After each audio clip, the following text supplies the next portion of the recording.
मैंने अपने 6 माह के बेटे का गला दबाकर इसे मार दिया था, क्योंकि मैं अपने शौहर से तलाक लेकर अपने मोहल्ले के एक लड़के से शादी करना चाहती थी और ये बच्चा रुकावट बन रहा था। मेरे शौहर ने पुलिस बुलवाकर मुझे कत्ल के केस में बंद करवा दिया।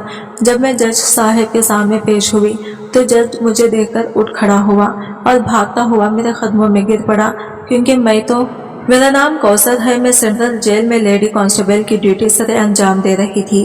तकरीबन आज से 5 दिन पहले एक औरत को हमारी जेल में लाया गया था, जिस पर यह जुर्म था कि इसने अपने 6 माह के बेटे का कत्ल किया है। वजह यह थी कि वो शौहर से तलाक लेकर अपनी किसी आशिक से शादी करना चाहती थी, मगर यह बच्चा इसके लिए रुकावट बना हुआ था। जब इसने बच्चे को कत्ल किया तो इसके शौहर ने इसे पुलिस के हवाले कर दिया था और इसने अपना जुर्म भी कबूल कर लिया था। अब 1 माह बाद इसे सजाए मौत हो जानी थी और मेरी ड्यूटी इसी औरत के साथ लगाई गई थी। इस औरत का नाम हुमैरा था। आज इसका शौहर इससे मुलाकात करने आया था। वो कहने लगा, हुमैरा, तुमने हमारे बच्चे के साथ कितना जुल्म किया है। मैं मानता हूँ कि तुम्हें मुझसे नफरत थी, मगर तुमने इस बच्चे की जान क्यों ली। मेरे कानों में इसकी किलकिलारियां गूंजती रहती है। मैं तड़पता रहता हूँ। एक लम्हे के लिए भी मेरी आंखों के सामने से अहमद की शक्ल नहीं हटती। मुझे वो बहुत याद आता है। हुमैरा, तुमने ये सब क्यों कर दिया। तुम अगर इससे जान छुड़वाना चाहती थी तो तुम इसे मेरे सुपुर्द करके चली जाती। मैं उफ तक ना करता, मगर तुमने मेरे बच्चे की जान क्यों ली।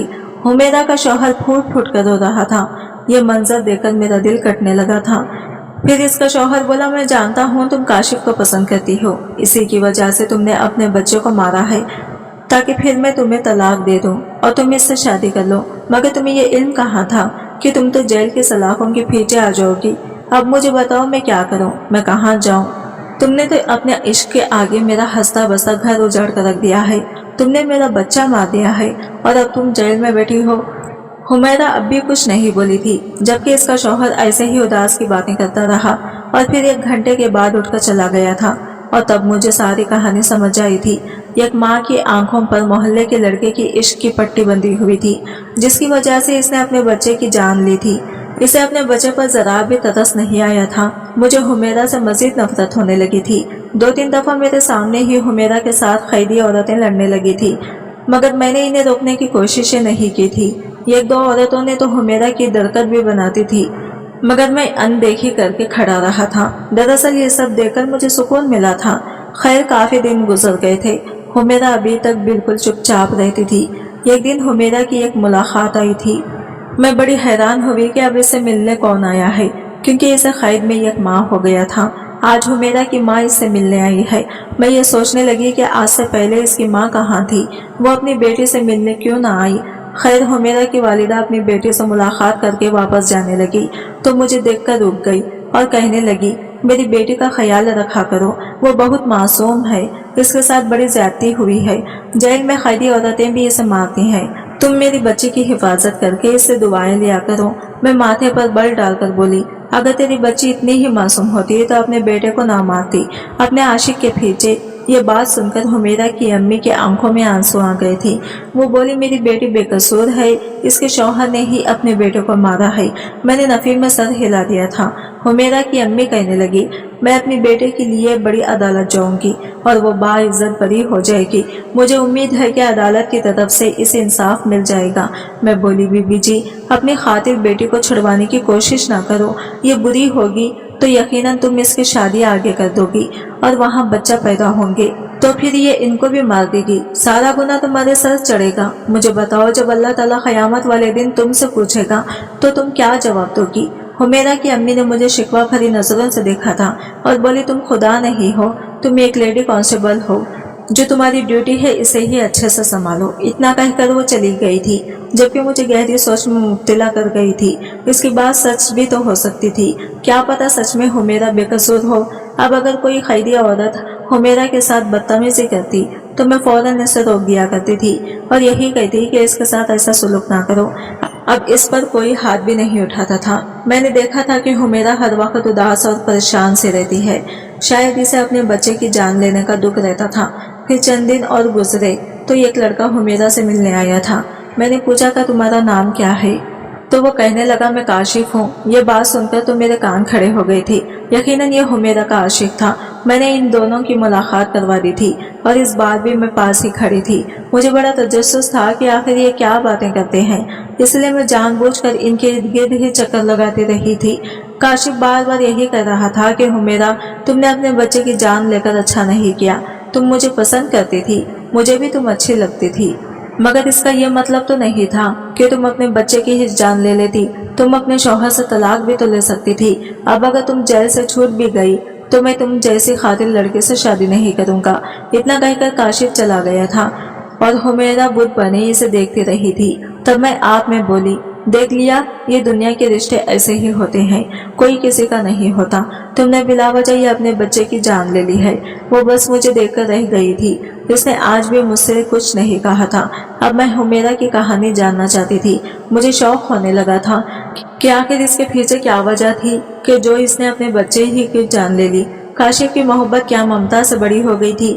حمیرہ کی کہانی جاننے کے لیے ضروری تھا کہ میں اس کے ساتھ دوستی کر لیتی، اسی لیے اب میں اس پر غصہ نہیں کیا کرتی تھی اور اسے تاکید کیا کرتی تھی کہ کھانا کھا لو، کیونکہ وہ کھانا فقط زندہ رہنے کے لیے ہی کھا رہی تھی، وہ تو ہڈیوں کا ڈھانچہ بن چکی تھی۔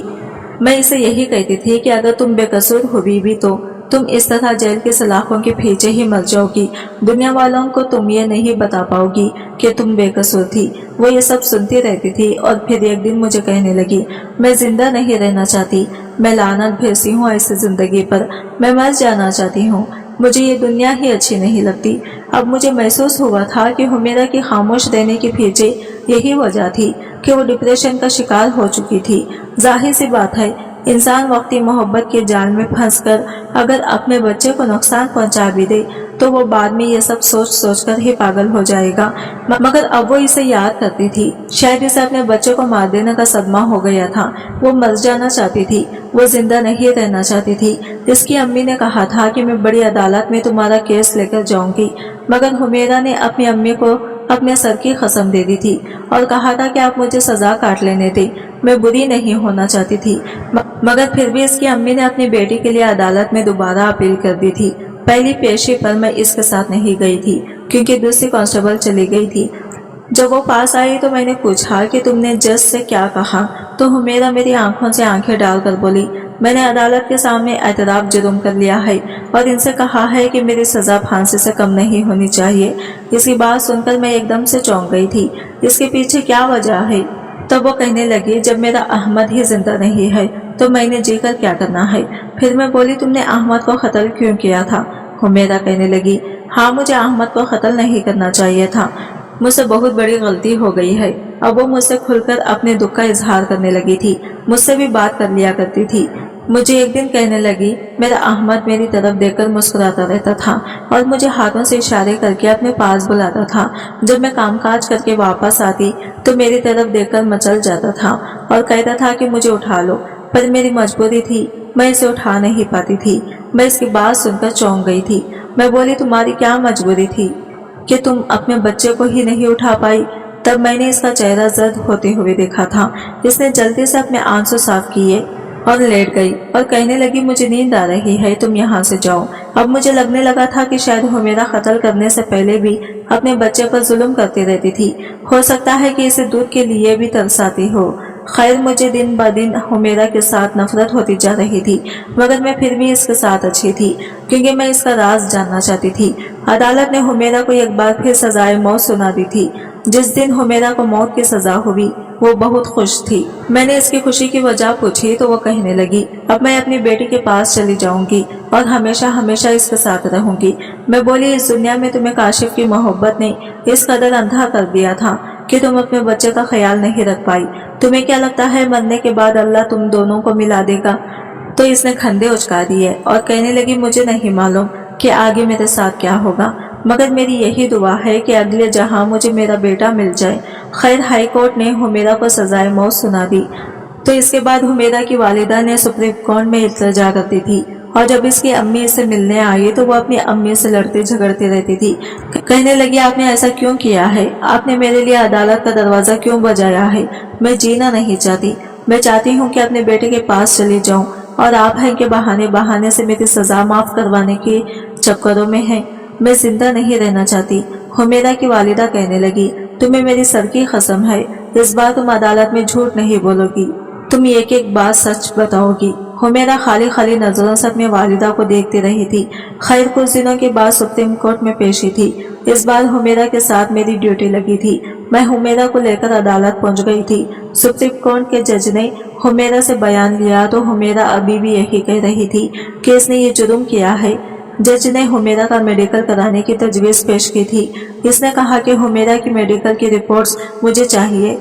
अदालत अगली तारीख तक मुलतवी हो चुकी थी। मैं हुमैरा को लेकर वापस जेल आ गई थी और इसका मेडिकल करवाने की तैयारी करने लगी थी। मैंने हुमैरा से पूछा, आखिर ऐसा क्या हो सकता है कि जज को तुम्हारे मेडिकल करवाने की जरूरत पड़ गई है? तब हुमैरा बोली, मुझे नहीं मालूम, मैं अपना मेडिकल नहीं करवाना चाहती और ना ही ये चाहती हूँ कि मेरी सजा की माफी के लिए अपील की जाए। मैं मरना चाहती हूँ, मुझे जीना अच्छा नहीं लगता। मैं बोली, तुम जिंदगी से इस कदर मायूस क्यों हो चुकी हो? मुझे कुछ तो बताओ। तब हुमैरा कहने लगी, मैंने अपनी जिंदगी में बड़ी सख्तियां देखी हैं, मैंने बहुत कुछ सहा है, इसलिए मैं मर जाना चाहती हूँ। मैंने कहा, हमारे पास कई ऐसे केस आए हैं जिसमें खातिर भी अपनी सजा की माफी के लिए तड़प रहा होता है। वो चाहता है कि इसे माफी मिल जाए, इसे एक मौका दे दिया जाए। फिर तुम क्यों नहीं चाहती? तो वो रोने लगी थी। बोली, मेरी उम्र अभी कम है, मैं यहाँ से छूट गई तो शायद मेरे वालिदैन मेरी दूसरी शादी कर देंगे। मैं शादी नहीं करना चाहती, मुझे मर्द सास से शदीद नफरत है। मैं बोली, अच्छा ऐसा क्यों है? तो वो कहने लगी, चंद बरस पहले मेरी शादी हुई थी। मेरा शौहर अख्तर एक अच्छा इंसान था, हम दोनों एक दूसरे का ख्याल रखा करते थे। वो मुझ पर जान निछावर करता था, सब कुछ अच्छा चल रहा था। फिर मैं उम्मीद से हो गई तो अख्तर मेरा और भी ख्याल रखने लगा था। मुझे लगा कि मेरी जिंदगी में अब किसी चीज की कोई कमी नहीं है, अब हमारे पास हर चीज मौजूद है। लेकिन फिर हमारी जिंदगी में एक तीसरा शख्स दाखिल हो चुका था, जिसकी वजह से हमारा सुकून चैन सब कुछ खराब हो गया। मैं चौंक गई थी। मुझे लगा कि शायद हुमैरा अभी काशिफ का नाम ले लेगी, क्योंकि अख्तर और हुमैरा की जिंदगी में काशिफ ही तो आया था। लेकिन वो बोली, हमारी जिंदगी में निदा आ गई थी। मैंने हैरत से हुमैरा की तरफ देखा। वो बोली, हाँ मैं सच कह रही हूँ, हमारे पड़ोस में एक लड़की आई थी, निदा। वो बहुत हसीन थी, बहुत प्यारी थी। मेरे शौहर ने इसे देखा तो वो इस पर लट्टू हो गया था। मुझे इस बारे में कुछ मालूम नहीं था, मगर अख्तर मुझसे अक्सर यही कहता था कि हमारे मोहल्ले में एक नई लड़की आई है, इसका नाम निदा है, तुम इससे मिलजुल लिया करो, वो बेचारी तन्हा रहती है। तब मैं अपने शौहर को राजी करने के लिए इस लड़की से मिलने लगी थी। मेरी और इसकी अच्छी खासी दोस्ती भी हो गई थी। मैं निदा को अपने घर बुलाती तो अख्तर बहुत खुश होता था। मेरी तबीयत इन दिनों खराब रहती थी। इन दिनों अहमद इस दुनिया में आने वाला था। तब अख्तर मुझसे कहता कि तुम निदा को अपनी मदद के लिए बुला लो, और मैं अक्सर ही इसे बुला लिया करती थी। मगर मुझे कहाँ मालूम था कि यही औरत मेरी खुशियों की खातिर निकलेगी। और फिर एक दिन निदा मेरे किचन में चाय बना रही थी और मैं अपने कमरे में लेटी आराम कर रही थी। मुझे ख्याल आया कि मुझे भी निदा के पास चले जाना चाहिए। मैं आराम कर रही हूँ और वो मेरे घर में काम कर रही है, इसलिए मैं किचन में गई तो ये देखकर हैरान रह गई कि निदा और अख्तर हाथों में हाथ पकड़े बेहुदा बातें कर रही थी। अख्तर निदा से कहने लगा, मैं तुम्हें बहुत जल्द अपना लूंगा। ये सब देखकर मैं तो फट पड़ी थी। मैं बोली, अच्छा तो ये सब हो रहा है मेरी नाक के नीचे? मुझे तो लगा था कि निदा तुम मेरी दोस्त हो, मगर तुमने मेरी ही जड़ें काट दी हैं। और अख्तर, मुझे तुमसे सबकी तौखा नहीं थी। अख्तर ने मेरे मुंह पर थप्पड़ मार दिया था। वो पहला दिन था जब इसने मुझ पर हाथ उठाया था। इसके बाद अख्तर ने मुझे दिन रात मारा पीटा, यहाँ तक कि वो चाहता था कि मेरा बच्चा इस दुनिया में आने से पहले ही खत्म हो जाए। वो मुझे ऐसा मारता था कि मेरी रूह तक काम जाती थी। एक दिन अख्तर ने मुझे मेरे बाजू पर मारा था और मेरा बाजू टूट गया था। 5 दिनों बाद मेरी डिलीवरी हो गई थी। हॉस्पिटल वालों ने पूछा कि हाथ पर क्या हुआ है। तब अख्तर ने कह दिया कि ये सीढ़ियों से गिर गई है, जबकि ऐसा नहीं था। अख्तर ने खुद से मेरा बाजू तोड़ा था। मैं अपने बेटे को गोद में उठाना चाहती थी, मगर मुझे अपने बेटे को उठाने के लिए भी दूसरे इंसान के सहारे की जरूरत पड़ती थी, क्योंकि मेरा हाथ तो नाकारा हो चुका था। अभी कुछ अर्सा पहले ही मेरा हाथ ठीक हुआ था, मगर इन दिनों अख्तर सुबह शाम मुझसे यही कहता था कि तुम मुझे दूसरी शादी की इजाज़त दे दो। मगर मैं इसे इजाज़त नहीं दे रही थी, क्योंकि मुझे डर था कि अगर मेरे शौहर ने दूसरी शादी कर ली तो मेरा हंसता बसता घर खराब हो जाएगा। वो तो अब भी मेरा दुश्मन बना हुआ था।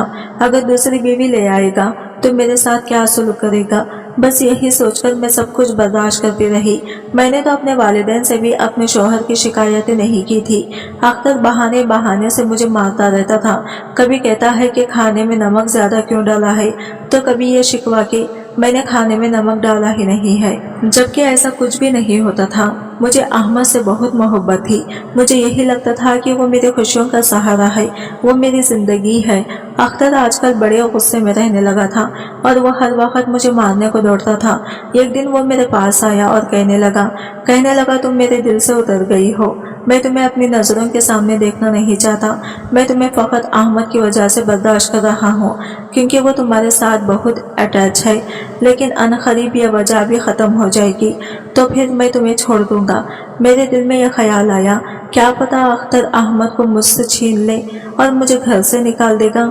और ये सोचकर मेरी रूह तक काम गई थी। मैं अपने बेटे को किसी सूरत भी गंवाना नहीं चाहती थी। जब से मुझे मेरे शौहर ने धमकी दी थी, मैं सारा दिन अपने बेटे को चूमती रहती थी और ये सोच कर रोती रहती थी कि अगर अख्तर ने मुझसे अहमद को छीन लिया तो मैं क्या करूँगी। इसके बगैर तो सांस भी नहीं ले सकती, मैं मर जाऊँगी। चंद दिन बाद अख्तर मेरे पास आया और कहने लगा मैं आज निदा से शादी करने जा रहा हूँ। और तब मैं फट पड़ी और बोली, मैं इस सब की इजाज़त नहीं दूंगी। मेरा इन्हें तो अपने बच्चे का ही ख्याल कर लो। अख्तर ने मुझे मारना शुरू कर दिया था। फिर अख्तर अहमद को उठाकर कहने लगा, ये देखो अब मैं क्या करता हूँ। इसने बहुत जोर से अहमद को जमीन पर फेंका था। वो जमीन पर गिरा तो जोर से रोने लगा और इसके बाद वो मुकम्मल तौर पर खामोश हो गया था। मैं चीखने चिल्लाने लगी थी, भागकर अहमद के पास जाना चाहती थी, मगर अख्तर ने मेरा हाथ पकड़ लिया था। मेरे 6 माह के नन्हे से अहमद ने मेरी आंखों के सामने दम तोड़ा था। मैं एक जानिब खड़ी थी।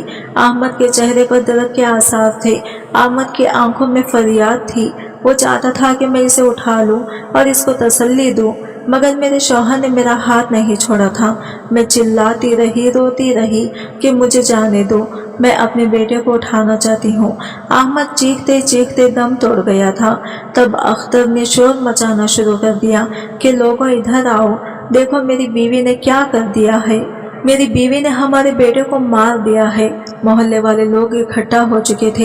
एक तरफ अहमद की लाश पड़ी थी और दूसरी जानिब मेरे शौहर ने मुझ पर यह इल्ज़ाम लगा दिया था कि मैं अपने बेटे को कत्ल करने के बाद अपने शौहर की भी जान लेना चाहती हूँ, क्योंकि मैंने मोहल्ले के एक लड़की काशिफ के साथ इश्क लड़ाया हुआ है। जबकि हकीकत यह है कि मैं तो ये भी नहीं जानती थी कि काशिफ कौन है। फिर मेरे शौहर ने जेल में आकर भी ड्रामा किया और काशिफ को भी जानबूझकर यहाँ भेज दिया ताकि यह बात सच साबित हो जाए कि मेरा इसके साथ चक्कर था। खैर, जब लोगों ने यह मंजर देखा तो पुलिस को फ़ोन करके घर पर बुला लिया। पुलिस मुझे पकड़कर ले गई थी। मैं अभी तक इसी सदमे में हूँ। मुझे रातों को नींद नहीं आती। ये कैसे मुमकिन है कि मेरा छोटा सा बच्चा मेरी आंखों के सामने मर जाए और मैं इसके लिए कुछ नहीं कर सकी थी, इसे गोद में भी नहीं उठा सकी थी। यह गम मेरे लिए बहुत बड़ा था। मुझे अब जीना अच्छा नहीं लगता। मैं चाहती हूँ कि अहमद के पहलू में जाकर सो जाऊँ। मुझे अपना बेटा बहुत याद आता है। हुमैरा रोने लगी थी। तब मैंने इससे कहा कि सब्र करो। मैंने इसे दिलासा दिया था, मगर मुझे इल्म नहीं था कि हुमैरा ने सच कहा था या मनगढ़ंत कहानी सुना दी थी। खैर, फिर हुमैरा की पेशी का दिन आ गया था। हुमैरा को अदालत में पेश किया तो जज ने रिपोर्ट देखी तो कहने लगा, आपका हाथ कैसे टूटा था। और तब तो हुमैरा फूट फूट कर रोने लगी थी। इसने सारी दास्तान जज साहब को सुना दी। मेडिकल रिपोर्ट में यह भी साबित हो चुका था कि हुमैरा पर बड़े लंबे अरसे से तशद्दुद किया जा रहा था। इसके जिस्म की कई हड्डियां टूट गई थी। इसमें इतनी ताकत नहीं थी कि वो अपने बच्चे को उठाकर जमीन पर फेंक दी। इसके जिस्म पर जख्मों के निशान थे, मगर वो ये सब कुछ छुपाई हुई थी। वो मर जाना चाहती थी। इसका बेटा इससे बिछड़ गया था और सब लोग हुमैरा को कसूरवार समझ रहे थे, लेकिन वो बेचारी तो बेकसूर निकली थी। अब मुझे अपने रवैये पर अफसोस हो रहा था। खैर, 2 पेशियों के बाद अदालत ने यह फैसला किया कि हुमैरा बेकसूर है। इसे बाइज्जत बरी कर दिया गया था। अब वो सलाखों से निकलकर अपने घर जा चुकी थी। जबकि अख्तर को पुलिस ने पकड़ लिया था और इसे सजाए मौत की सजा दी गई है। हुमेरा आज भी अपने बच्चों को याद करके बहुत रोती है। मुझे मालूम है कि इसके साथ बहुत जुल्म हुआ है। मैं तो इसके लिए दुआ करती हूँ कि अल्लाह ताला इसे सब्र अता करे। आज की वीडियो कहानी आपको कैसी लगी कमेंट करके जरूर बताइएगा और वीडियो अच्छी लगी है तो लाइक शेयर जरूर कीजिएगा। हमारे चैनल को सब्सक्राइब करें फ्रेंड्स। मिलते हैं अगली वीडियो के साथ, तब तक के लिए बाय बाय, टेक केयर, अल्लाह हाफिज़।